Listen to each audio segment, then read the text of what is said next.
अनादिकाल से हम लोग इस चतुर्गति रूप संसार में भ्रमण करते आ रहे हैं।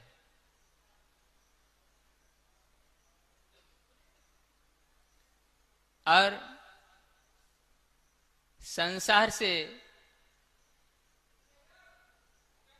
छूटने के लिए, संसार दुख से मुक्त होने के लिए, जब तक हमें इस चीज का श्रद्धान ज्ञान नहीं होगा कि संसार और संसार के कारण, और उसी प्रकार मोक्ष और मोक्ष के कारण, ये चार चीजों का ज्ञान श्रद्धान आवश्यक है।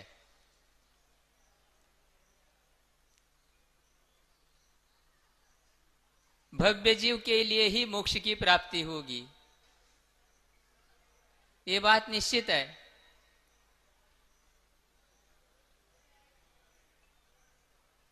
लेकिन जब तक हम उस रूप से श्रद्धान ज्ञान करते हुए आचरण नहीं करेंगे, तब तक हमारे लिए इससे छुटकारा नहीं होगा। इसलिए अभी जो आपके सामने मंगलाचरण किया, इसमें आचार्य समंतभद्र महाराज जी ने वर्धमान स्वामी के लिए नमस्कार किया। और कैसे है वर्धमान स्वामी? निर्धूत कलिलात्मने, अपने आत्मा में जो लगा हुआ था सब पाप, जिसको उन्होंने नाश कर दिया है, धो दिया है। और उसमें एक श्री शब्द भी आता है। श्री का अर्थ क्या होता है? लक्ष्मी। लक्ष्मी दो प्रकार की होती है, अंतरंग लक्ष्मी और बहिरंग लक्ष्मी। बहिरंग लक्ष्मी क्या है? समो शरण छत्र चमर पुष्प वृष्टि आदि सारा, ये बहिरंग लक्ष्मी है। और अंतरंग लक्ष्मी क्या है? अनंत चतुष्टय।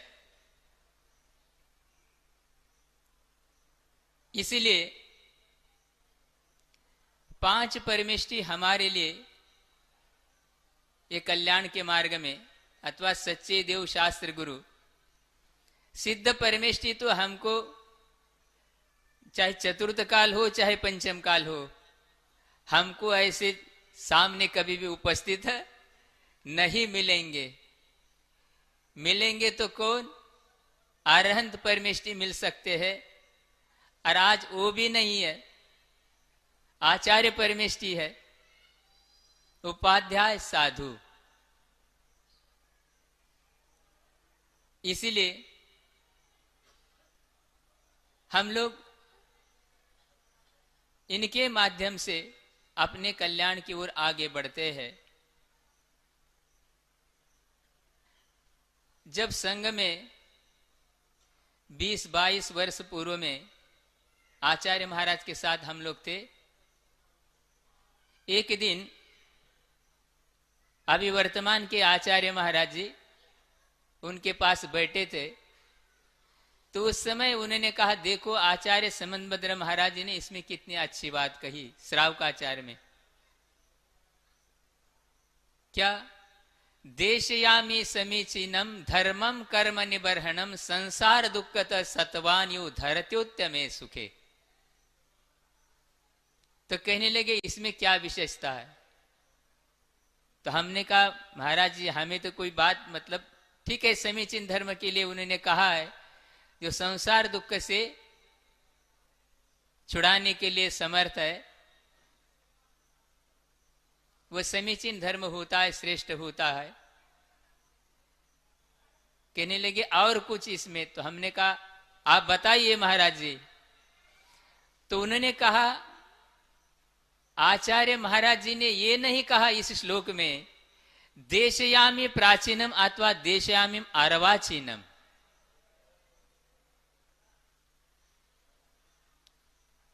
तो क्या कहा है? देशयामी समीचीनम। धर्म कभी भी प्राचीन अर्वाचीन नहीं होता, धर्म हमेशा समीचीन होता है। हमने कहा देखो, और आज भी निरंतर अपन देख रहे, मध्याह्न में भी जो लोग उपस्थित रहते स्वाध्याय में पंचास्तिका आदि के, कितना गहरा गहरा चिंतन, अथवा आचार्य महाराज जी ने जो उनको ग्रंथ पढ़ाया उस समय के संस्मरण, किस प्रकार से वो हम लोगों के लिए ज्ञान की अभिवृद्धि के लिए पुरुषार्थरत है। तब हमने कहा देखो वस्तु स्थिति है,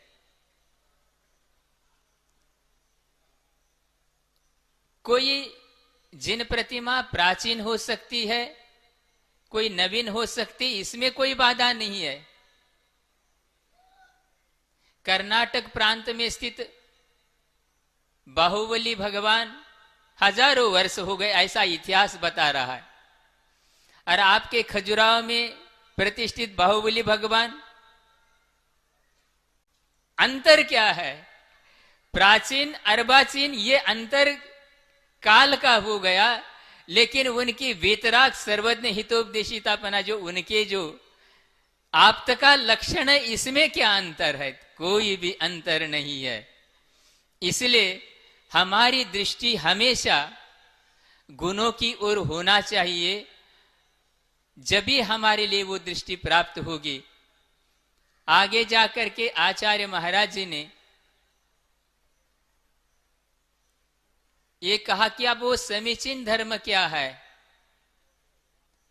सदृष्टि ज्ञान वृत्तानि धर्मम धर्मेश्वरा विदु यदि यप्रत्यनीकानि भवन्ति भव पद्धति। यथार्थ श्रद्धान, सम्यक दर्शन, सम्यक ज्ञान, और व्रत का अर्थ होता है चारित्र। ये जिनेन्द्र भगवान ने इसको धर्म कहा। और यदि इसके विपरीत है, कल आचार्य महाराज ने वो भी देखो एक चिंतन दिया कि अपन अभिनिवेश का अर्थ केवल अभिप्राय समझते, लेकिन उन्होंने कहा संलग्नता, आसक्तता, विपरीत मान्यता में आसक्ति बने रहना, यही संसार का कारण है, छूटती नहीं। आपके लिए क्या, मैं भी सोच रहा हूं कि देखो तीसरी बार हम खजुराहो में आए, पहली बार ब्रह्मचारी अवस्था में आए थे, 90-91 का समय होगा। मुनि श्री सुपार सागर जी, हम लोग ब्रह्मचारी थे। एक दिन रात्रि विश्राम करके जिनालय के दर्शन करके दूसरे दिन, और फिर दोबारा जो आए थे चंद्रप्रभ सागर जी महाराज, हम सतना चातुर्मास के बाद तीसरी बार फिर आचार्य महाराज के साथ आए। अनादिकाल से हम लोग संसार में भ्रमण कर रहे,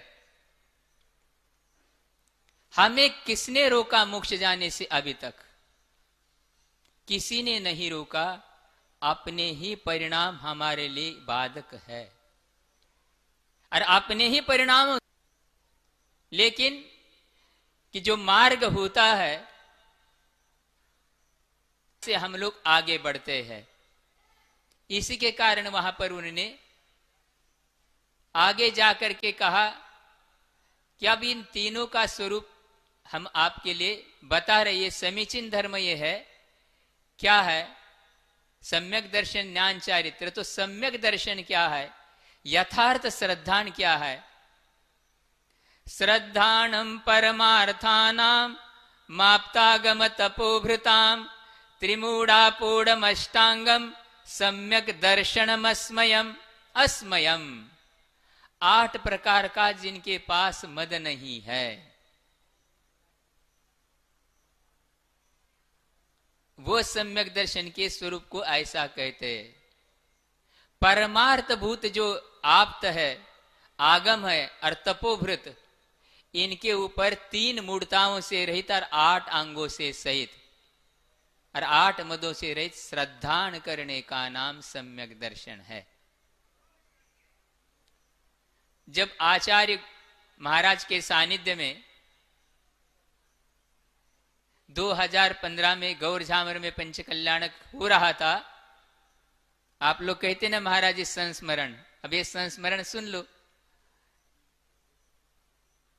पंच कल्याणक संपन्न हुआ था, उसके पूर्व में 2-3 दिन पंच कल्याणक प्रारंभ होने के लिए समय था।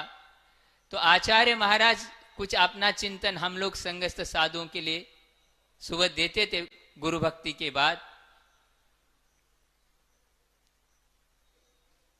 उसी समय हमने गुरुदेव के लिए जिज्ञासा की। गुरुदेव समंत भद्र महाराज जी ने ये आप्त आगम तपोभृत तीनों के पीछे परमार्थ विशेषण लगाया है। तो ये परमार्थ गुरु कौन होते हैं? तो क्या उत्तर दिया होगा आचार्य महाराज ने? देखो, यही तो कहते कि भाई गुरु की महिमा वर्णि न जाए। जब आचार्य महाराज जी ने ये उत्तर दिया था, जो गुरु अपने शिष्यों के माध्यम से भी अपनी ख्याति पूजा प्रशंसा नहीं चाहते, वो परमार्थ गुरु कहलाते हैं। क्योंकि हमेशा 2 पक्ष होते हैं किसी भी चीज में, आप देख लो।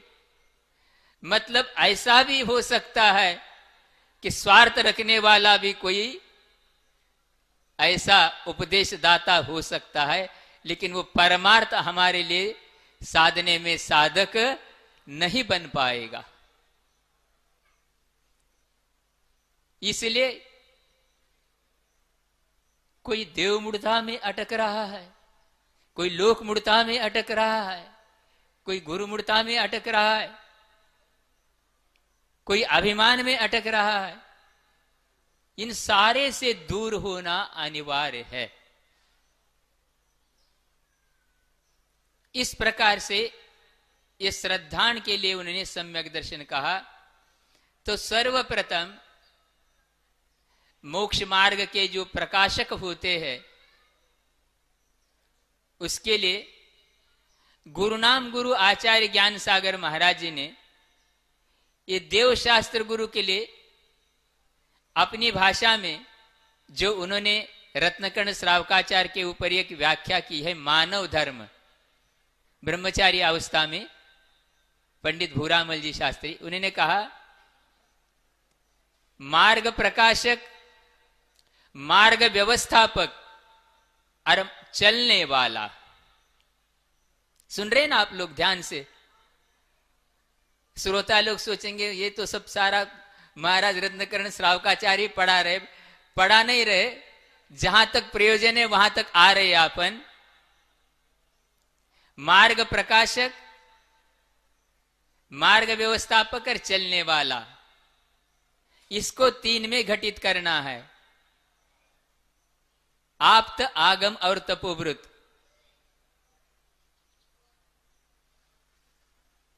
तो इसमें मार्ग प्रकाशक कौन होगा? महाराज आप ही जानो, बता, कोई बता पाएगा? मार्ग प्रकाशक होते हैं आप्त।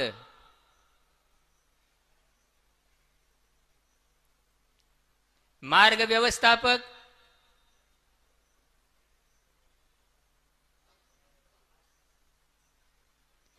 व्यवस्थापक आगम, क्योंकि छद्मस्त व्यक्ति आगम का कर्ता नहीं होता। आगम के कर्ता आप्त ही होते हैं। और चलने वाले जो होते हैं वो परमार्थ गुरु। जैसे वर्तमान में पूज्य आचार्य समय सागर जी महाराज स्वयं भी चल रहे और हम लोगों को भी उस मार्ग पर उपदेश दे करके लगा रहे उस मार्ग पर। तो अब आप्त का लक्षण क्या है? क्योंकि मार्ग प्रकाशित करने वाला यदि निर्दोष नहीं होगा तो आगे का कोई भी कार्य सुचारू रूप से नहीं बनेगा। आप्तेनो छिन्न दोषेन सर्वज्ञेनागमेशिनाम भवितव्यम नियोगेन नान्यता ह्याप्तता भवेत्। जो दोषों से रहित है, सर्वज्ञ है और आगम का कर्ता, हितोपदेशी, उनके लिए ही आप्त कहा है। यद्यपि सिद्ध परमेष्टि कृतकृत्य है, लेकिन वो हित का उपदेश नहीं दे सकते, इसलिए उनकी प्रधानता यहां पर नहीं है। जो तीर्थंकर केवली होते हैं उनके लिए मुख्य रूप से यहां पर रखा गया है। अरहंत परमेष्टि के बाद क्रम आता है किनका? आचार्य परमेष्टि। कितने गुण के धारी है? 36। उसके बाद उपाध्याय 25 गुण के धारी। उसके बाद साधु परमेष्टि। साधु के मूल गुण कितने होते हैं? 28। अब सोचना यह है कि 28 मूल गुण में 5 महाव्रत, 5 समिति, पंचेंद्रिय निरोध अथवा पंचेंद्रिय विजय, 6 आवश्यक और 7 शेष गुण।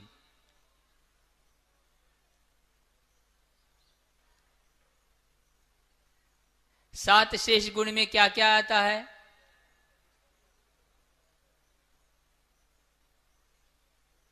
एक भक्त, अर्थात एक बार क्या करना? आहार ग्रहण करना। अब इस 28 मूल गुण में से कोई एक मूल गुण कम कर दिया जाए तो चल जाएगा? नहीं चलेगा। अब ये 28 मूल गुण साधु की अपेक्षा से गुण ही है। सुन रहे क्या आप लोग? आपस में चर्चा बाद में कर सकते हैं, अपन कुछ धर्म कार्य के लिए सुनने के लिए यहां बैठे हैं। 28 में कोई कम कर दिया जाए तो नहीं चलेगा। लेकिन अब आपके सामने ये बात आ रही है, प्रसंग उस समय का है कि जब हम लोग लगभग 15 वर्ष पूर्व में आचार्य महाराज के आशीर्वाद से ग्रीष्म काल में महाराष्ट्र में पुणे शहर में थे। उस समय भी जो श्रावक आते हैं उनके लिए कि भाई रात्रि भोजन त्याग करो, कोई नहीं कर पा रहे थे उनके लिए होटल में, बाजार में, ढाबे में मत खाओ, इस प्रकार की बात आ रही थी। अपने शक्ति के अनुसार श्रावक करते ही करना भी चाहिए। अब ये साधु के मध्याह्न में जब सामाय के बाद हम बैठे थे, मन में विचार आया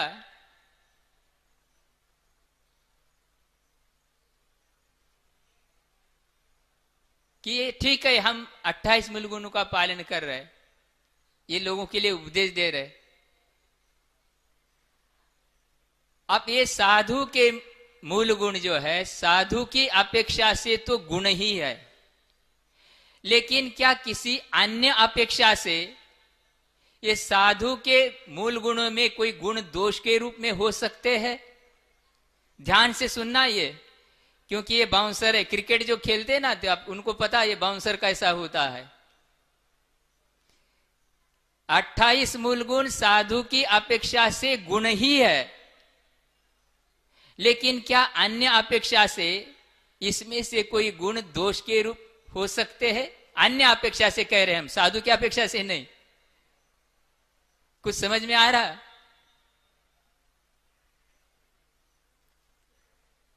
क्या? क्योंकि हम ये सोच रहे थे उसी समय, हम तो बार बार श्रावकों के लिए उपदेश दे रहे हैं, लेकिन एक बार भी आहार लेना कोई जरूरी नहीं है कि लेना। साधु अपने हिसाब से तपस्या करते रहते, उपवास आदि आमोदर, ये चीज अलग हो गई। लेकिन ये भी कब तक? तो यही जाकर के आगे आप्त के लक्षण में समंतभद्र महाराज ने कहा, आज दिनांक कितना है? 6 सितंबर। तो ये 6वीं कारिका में उन्होंने इसका बताया स्वरूप। 18 दोष कौन से है? क्षुत पिपासा जरातंक जन्मांतक भयस्मया न राग द्वेष मोहास्य यश्चाप्त स प्रकीर्त्यते। यह आप्त कहलाते हैं मोक्ष मार्ग प्रकाशक। सबसे पहले नंबर का दोष कौन सा है? 18 दोष में क्षुधा, क्षुधा रोग विनाशनाय। पिपासा, सुन रहे क्या? ये सारे जो है, इसलिए 28 मूल उस समय मेरे मन में विचार आया था, ये आगम की ही बात है, कोई बात नहीं है। लेकिन इसके साथ हम साधु तो बन सकते हैं, लेकिन आप्त नहीं बन सकेंगे। आप्त बनने के लिए एक बार भोजन भी दोष के रूप में सिद्ध हो रहा है। पिपासा, ये भी दोष है। शयन करना, सोना, सब खेद रतिया, सारे 18 तमाम दोष है। भूशयन, सोना ही दोष है। नहीं तो महाराज क्यों सोते हो? तो भाई अभी तो हम ये बात बन नहीं सकती। सोचो क्या चीज है ये। इसीलिए ये साधु की अपेक्षा से गुण ही है, ये सम्यक एकांत है। लेकिन आप तो इसके साथ हम नहीं बन पाएंगे। अभी तो कहा है हम लोग, अपन क्या सोचते हैं? नहीं महाराज हमने तो रात्रि भोजन छोड़ दिया, लेकिन क्या छोड़ा? अभी तो केवल 4 प्रकार में से अन्न का केवल त्याग किया, मतलब 12 आना अभी हमने बचा के रखा है। आचार्य, समय आपका हो रहा है, आगे क्या ये ध्यान में बात, ये 18 दोष है। अमरकंटक में जब हम लोग वहां विराजमान थे, ईस्वी सन 2000 में, जब आचार्य महाराज जी ने अपने प्रवचन में उपदेश दिया था, इस सियार का उदाहरण दिया था। सियार ने भी सूर्यास्त के बाद कुछ भी ग्रहण नहीं करेंगे, ये संकल्प लिया। अब सियार कोई बोल पाता है क्या? लेकिन आगम में ये कथाएं आती है। और एक दिन ग्रीष्म काल में ऐसा सूर्यास्त होने जा रहा है और वो प्यास से पीड़ित है, जल कहीं नहीं दिख रहा। वहां एक जगह पहुंचा तो जिसने एक बावड़ी है, बावड़ी में सीढ़ी भी लगी है, धीरे धीरे नीचे उतरा। बावड़ी गहरी थी तो वहां सब अंधकार छाया। उसने कहा सूर्य का अस्त हो गया। फिर वापस ऊपर आ गया, देखा अभी सूरज है। फिर नीचे गया, 2-3 बार आते, लेकिन उसने पानी नहीं पिया और उसके प्राण उसी में चले गए। आगे जाके क्या हुआ देखो। आगे जाकर के वो कुमार प्रीतिंकर या जो कुछ भी उसके पर्याय में जाकर के एक सियार जैसा, आचार्य महाराज ने कहा, वो भी इतना होशियार है। चारों प्रकार के हार। और अभी अपन महाराज आप तो छोड़ दिया, हमारे तो कितने साल हो गए, अभी साल तो कितने हो गए, लेकिन अभी 3 प्रकार जो बाकी है। जब 2002 में बहुत सारी बातें उसमें ही बता रहे हम, तो नेमावर में धवला का स्वाध्याय चल रहा था। उस समय वेदना अनुयोग द्वार में एक प्रसंग आया था। 5 पाप तो हमारे लिए संसार दुख के कारण है ही। उसके आगे जाकर के एक सूत्र आया था, राय भोजन पच्चयेन, रात्रि भोजन भी पाप का प्रत्यय। ये धवला का सूत्र है, ये तो सूत्र है। इसकी टीका में कहा, निंद्य अशन, अवेला असन, रात में तो दोष है, इसके अलावा भी निंदा। सज्जन पुरुष खाना जिसको इष्ट नहीं समझते, निंद्यासन कहला। अवेला, असमय में, मतलब सूर्य अस्त हो गया, महाराज चलता है ना, अभी तो उजाला है, हाथ की रेखा दिख रही है। कई लोग सूर्योदय के पहले ही अवेला। तो उस समय हमने गुरु महाराज से निवेदन किया, आचार्य श्री, होटल बाजार ढाबा क्या इसको निंद्यासन कह सकते? उन्होंने कहा बेशक ये निंद्यासन। कब किसने जल छाना? दया, दया क्या है? भिलछाणी कहां? क्या कब का मिर्च मसाला, कब का आटा, कब का क्या, इल्ली पर कहां कहां देख रहे हम लोग। ये रात्रि भोजन भी पाप का प्रत्यय है। इसलिए हम लोग अभी कहां है, बहुत दूर है, बहुत दूर है, बहुत आगे। चारों प्रकार के आहार का त्याग का नाम रात्रि भोजन त्याग है जिनेंद्र भगवान के शासन में। इसलिए गुरु जो आप त्याग करते उसको मना नहीं करते, अच्छा जो जितना कर रहे उसके लिए आशीर्वाद, लेकिन 3 प्रकार का जो बचाए रखा है उसके लिए आशीर्वाद नहीं है। इसलिए हम लोग यहां तक, किसी ने भजन बोला था, एक भगवन एक गुरुवर दोनों में क्या है अंतर, एक मार्ग दिखावे एक पार लगावे। पार लगाने वाले गुरु ही होते हैं। और आचार्य महाराज जी ने जो अपने जीवन में ऐसी चर्या की है, हम लोगों को उपदेश तो दिया ही दिया है, लेकिन उनकी चर्या ही ऐसी थी, उनको देख करके ही हम लोग को और कोई विशेष शिक्षा की आवश्यकता। क्या उनका जीवन था, क्या इंद्रिय विजय, क्या परिचय विजय, ये सब हम लोगों ने भी आंखों से देखा है। हमसे भी बहुत पहले जो आचार्य महाराज, कब से उनके साथ, ये सारा उन्हें क्या विश्व उनके प्रति इनका आकर्षित क्यों था। जब यहां आए थे आचार्य महाराज 2018 में, 6 वर्ष पूर्व में, हम लोग राजस्थान में थे।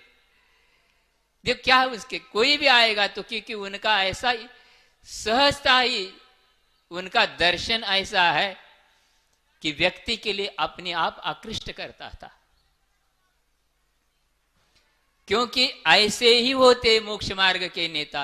आचार्य महाराज बार बार कहते कि मोक्ष मार्ग लेने की चीज है, ज्यादा बताने की कोई आवश्यकता नहीं है।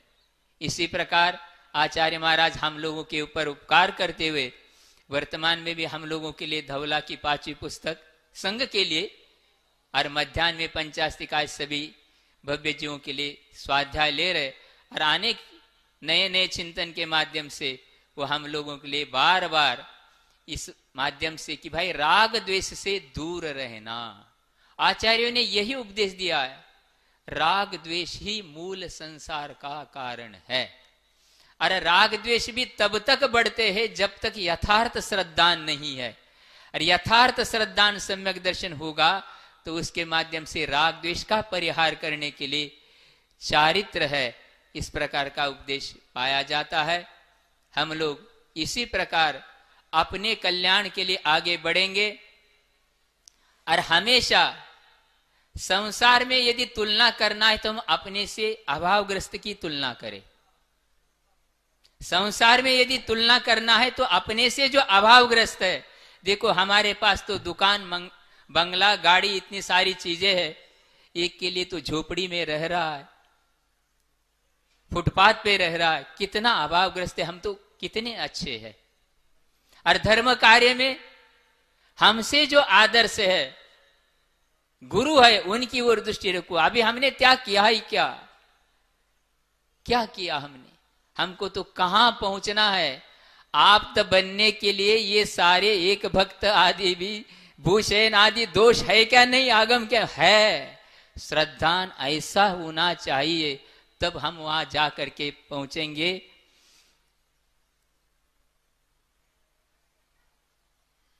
सज्जन को सज्जन मिले तो चंदन में कपूर। क्या चंदन कैसा होता है? सुगंधित होता है। चंदन के वृक्ष पे यदि कोई कुल्हाड़ी चलाएगा तो कुल्हाड़ी भी सुगंधित हो जाएगी।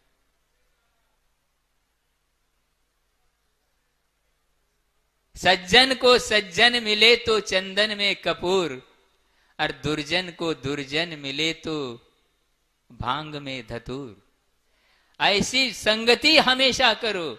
संगति किसकी करना, संगति का भी बहुत बड़ा प्रभाव होता है। इसलिए आचार्य महाराज जी ने कहा कि भाई संगति कितना मत, द्रव्य क्षेत्र काल भाव, द्रव्यादि निमित्त वशात कर्मण फल प्राप्ति हृदय। ये इसलिए आपने को खजुराहो यहाँ पर अतिशय क्षेत्र ऐसा है कि यहाँ पर शांतिनाथ भगवान है, और अपने लिए शांति का मार्ग स्वदोष शांत्या विहितात्म शांतिर शांतिर विधाता शरणम गताना। जिन्होंने अपने दोषों को शांत कर दिया, नष्ट कर दिया है, समनभद्र महाराज कह रहे ये शांति के प्रदाता है, इसमें कोई संशय नहीं है। और हम लोगों का जीवन भी अपने दोषों को कम करते करते शांतिमय बने, इसी भावना के साथ बोलो महावीर भगवान की